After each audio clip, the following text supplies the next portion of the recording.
چی میکنی؟ به خودم فکر میکنم. به خودت؟ چی شده است به خودت؟ نمیدونم. خسته‌ام از دروغی آدمان، از خیانت‌های تکراریشان، از حواس نداشتن‌هایشان، از دورویه بودنشان. خسته شدم.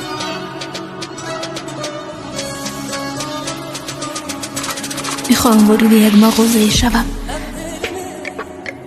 که در آنجا هر چیزی که برای انسان لازم است میفروشند. اگر به قیمت جانم هم باشد میخرم.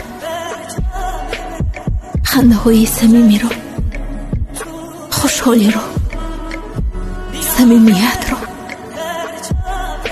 عشق پاک را به هر قیمتی باشد میخرم.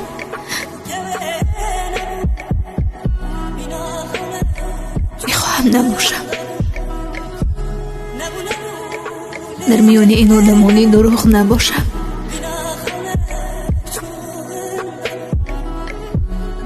لطفاً برایم بلیط بخر. به کجا میروی؟ به اون جایی که دروغ نباشد، به اون جایی که خیانت نباشد، به اون جایی که آدم فروشی نباشد، به اون جایی که کسی نباشد،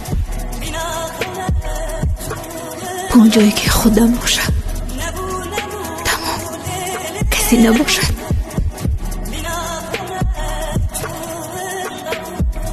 کسی نباشد. کسی نباشد.